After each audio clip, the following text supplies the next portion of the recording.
to Tripura Info News Update. The Tripura Left Front Committee staged a public sit-in at Orient Chomuhani on Wednesday, protesting against the recent hikes in electricity, CNG, PNG, drinking water, and Gomati milk prices, and strongly opposing the installation of smart meters despite widespread consumer objections. Led by prominent leaders including former Chief Minister Manik Sarkar, CPIM State Secretary Jitendra Chaudhary, and former Minister Manik De, the protest saw significant public participation. Hear more about this from CPIM State Secretary Jitendra Chaudhary. আমি আজকে সকাল থেকে আপনারা জানেন এখন আমাদের পৃথিবীতে নতুন প্রযুক্তি আর্টিফিশিয়াল ইন্টেলিজেন্স যে কৃত্রিম বুদ্ধিমত্তা সবকিছুই নিখুঁতভাবে এই কৃত্রিম বুদ্ধিমত্তা তার মতামত বা তার ওপিনিয়ন বা তার যে কমেন্ট দিতে পারে তা নয়, কিন্তু তারপরও যে এই মুহূর্তে মোটামুটি ভাবে কি রাজনীতি, কি শিল্প, কি বিজ্ঞান, কি প্রযুক্তি সমস্ত ক্ষেত্রেতে একটা দ্রুত এরকম কিছু মতামত, এরকম কিছু যে অ্যানালিসিস বিশ্লেষণ দেয়।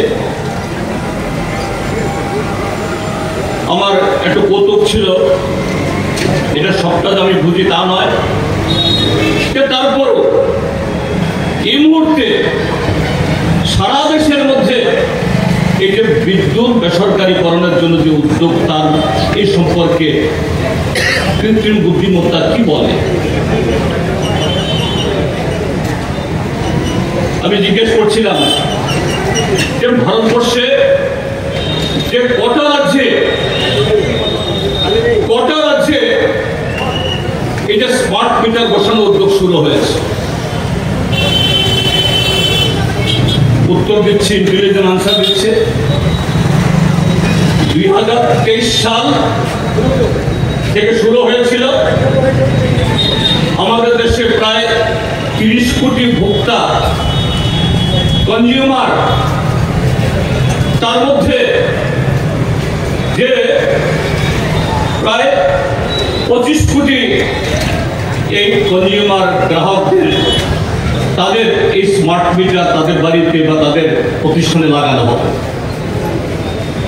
কিন্তু 23 সাল গেছে, 24 সাল গেছে, 25 সালের মাঝামাঝি হয়ে গেছে, এখন অবধি সারা দেশে এমনকি ভারতীয় জনতা পার্টি যে সমস্ত রাজ্যগুলোতে তাদের সরকার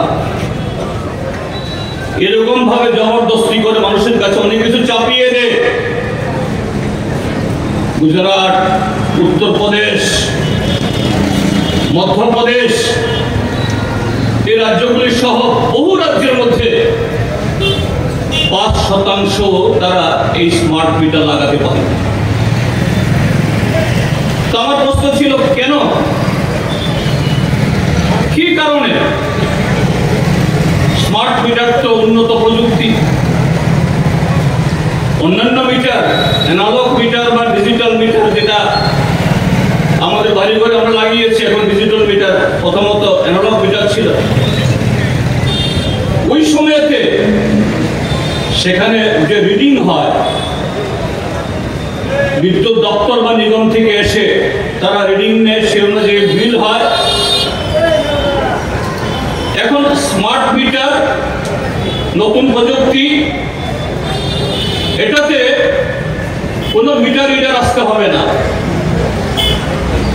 অটোমেটিক মিটার রিডার তাদের যে সেন্টারে, ডাটা সেন্টারে তথ্য পাঠিয়ে দেবে। 24 ঘন্টার মধ্যে কোন সময়তে সব থেকে বেশি কোন একটা প্রতিষ্ঠান বা কোন একটা বাড়িতে বিদ্যুৎ ব্যবহার হয়, বিদ্যুৎ কনজিউম হয়, বিদ্যুৎ খরচ হয়, এটা শুধু একতরফা সে মিটার থেকে মধ্যে শুধু বামপন্থীরা না বা বিভিন্ন রাজনৈতিক দল যারা বিরোধিতা করছেন তারা না, এই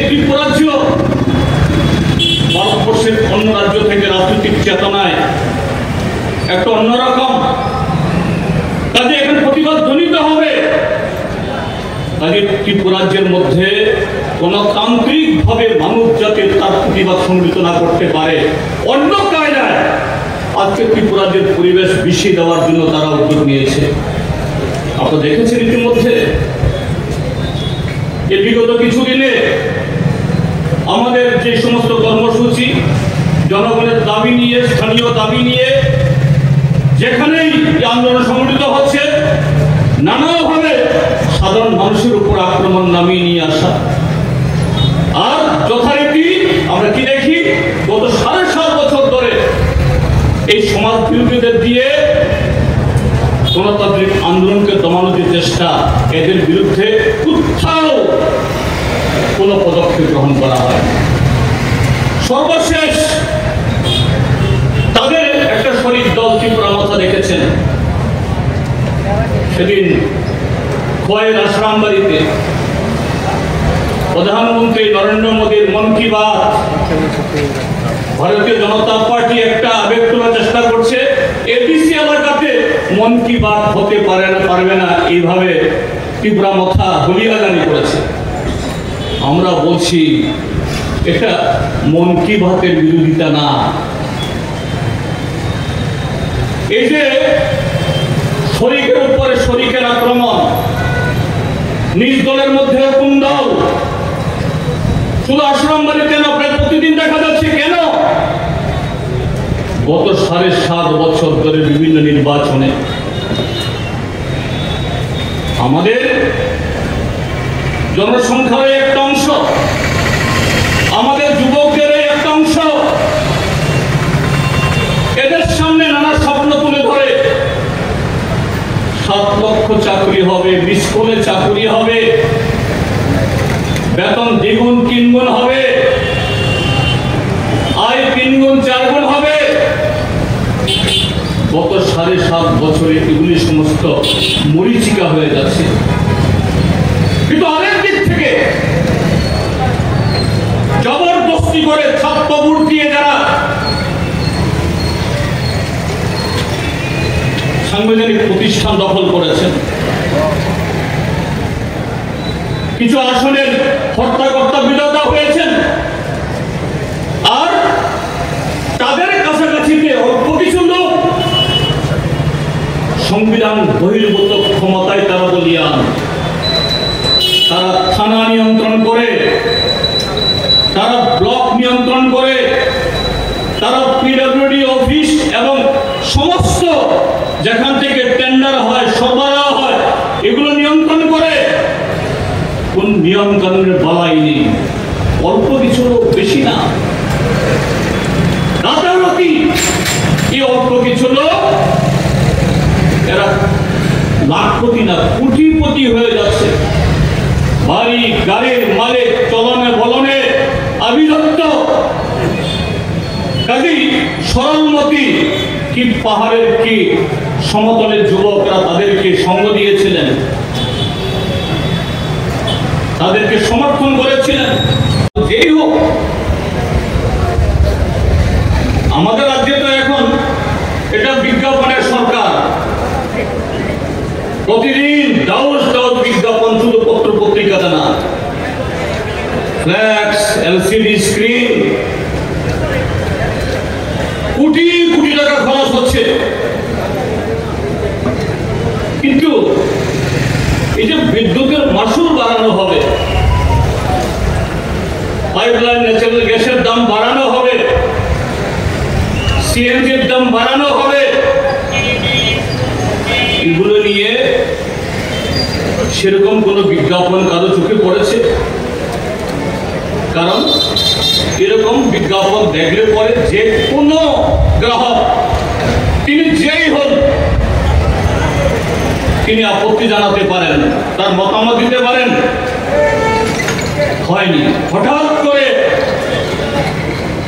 বিদ্যুৎ মন্ত্রী মহোদয় তিনি ঘোষণা করছেন, ওই বিদ্যুৎ নিগমের চেয়ারম্যানকে সাথে নিয়ে, এমডিকে সাথে নিয়ে কি যুক্তি দেখাচ্ছেন?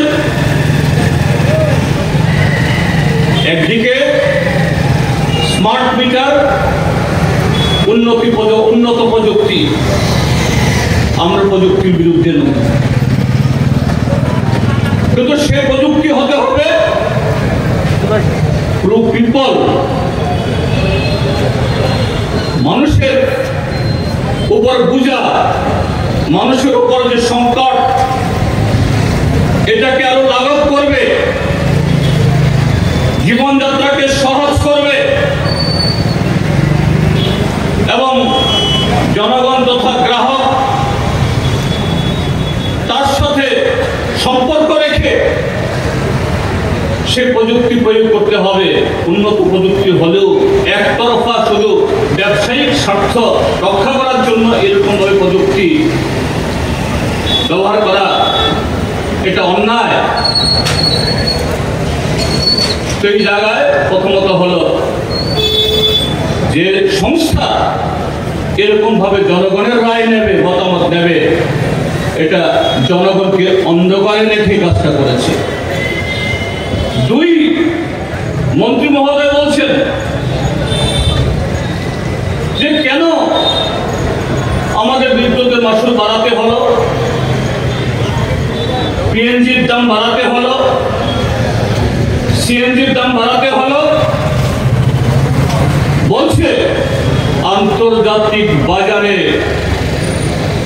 আমাদের দেশকে বিদেশ থেকে, বিশেষ করে মধ্যপ্রাচ্য থেকে, এখন রাশিয়া থেকেও তেল আনছে, গ্যাস আনছে জাহাজে করে। কাজেই এই গ্যাস এবং পেট্রোল আমদানি করতে গিয়ে বিদ্যুৎ উৎপাদন করার জন্য বা গ্যাস সরবরাহ করার জন্য তা ডলারে পেমেন্ট করতে হয়। ডলারের দাম বেড়ে গেছে। তো এখানে দুটো দিক আছে। একটা দিক হলো কি ত্রিপুরা সরকার বা ভারত সরকার যে আন্তর্জাতিক বাজারে ডলারের মূল্য বেড়ে গেছে অজুহাত দিয়ে যারা এইভাবে মাসুল বাড়াচ্ছেন, এটা সম্পূর্ণ অসত্য। আন্তর্জাতিক বাজারে নরেন্দ্র মোদী প্রধানমন্ত্রী হওয়ার আগে সেই সময়তে যেখানে এই কাঁচা তেলের দাম, ক্রুড অয়েলের দাম এটা প্রায় $100 উপরে ছিল, ওইখানে তথ্য পাঠাবে না। আবার সেই সেন্টার থেকেও স্মার্ট মিটারে সেখানে কমিউনিকেশন, অর্থাৎ মিটার তুমি এটা করো সেটা করো। এই মিটারকে আমাদের ফোন যেমন আমরা ব্যবহার করি, সিম, অর্থাৎ দু তরফে কমিউনিকেশন হয়। কেন এগুলো আমি জিজ্ঞেস করেছিলাম। এর সাথে কি আমাদের দেশের কর্পোরেট লবির তার কোনো স্বার্থ, তার কোনো উদ্দেশ্য জড়িত আছে? আর্টিফিশিয়াল ইন্টেলিজেন্স বলছে অফকোর্স, অবভিয়াসলি, যে ভারতবর্ষে অন্যান্য অনেক সংস্থার মতো এই বিদ্যুৎ তো প্রতি ঘরে ব্যবহার করতে হবে। কাজেই এটা যদি প্রাইভেটের কাছে যায় তাহলে তারা স্মার্ট মিটার বিক্রি করা এবং আরো নানাভাবে আমাদের দেশের এই যে 30-35 কোটি বা আরো বেশি এখনো বহু পরিবারে এই বিদ্যুতের সংযোগ হয়নি, আগামী দিন হবে। অর্থাৎ প্রতিটি পরিবারকে, এই দেশের প্রতিটি নাগরিককে তার শোষণ করা, শুষে নেওয়ার এই সুযোগ কর্পোরেটদের কাছে চলে যাবে। আধুনিক প্রযুক্তি ঠিকই আছে, কিন্তু এই আধুনিক প্রযুক্তি কার জন্য? কর্পোরেটকে আরো তাদের মুনাফা তৈরি করার সুযোগ তৈরি করে দেওয়ার জন্য। এগুলো আজকের যে সভাপতি কমরেড মানিক দে, তিনি বিদ্যুৎ দপ্তরের ভারপ্রাপ্ত ছিলেন, এ সম্পর্কে তার বক্তব্যে নিশ্চয়ই আরো অনেক খুঁটিনাটি জানবেন, আরো ভালো তিনি বলতে পারেন। আমি সেদিকে যাচ্ছি না। আমি এখন আসতে চাইছি ত্রিপুরাজ্যের মধ্যে। এখানে একদিকে বিদ্যুৎ মাশুল বৃদ্ধি,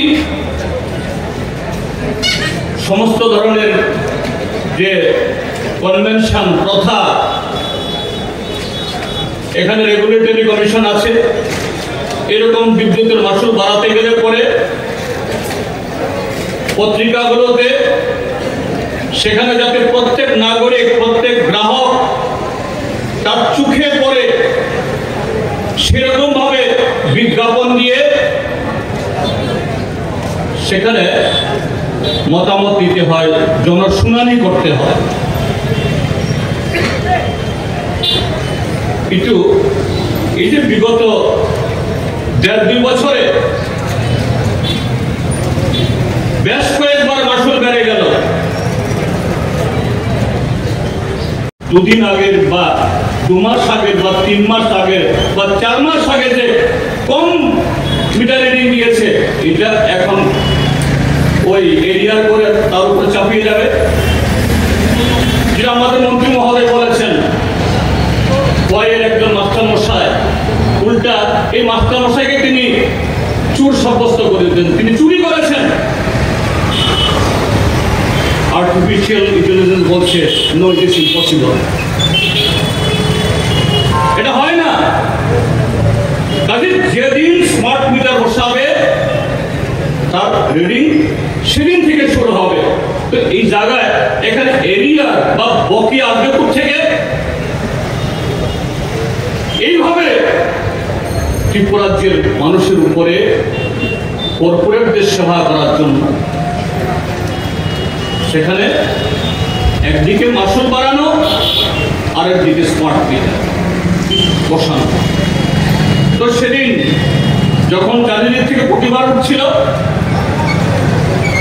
একজন সাংবাদিক বন্ধু প্রশ্ন করছিলেন যে আপনি বলছেন এই ত্রিপুরাজ্যের মধ্যেও আগামী এই বছরের মধ্যে 5 লাখ 7 লাখ মিটার লাগাবেন।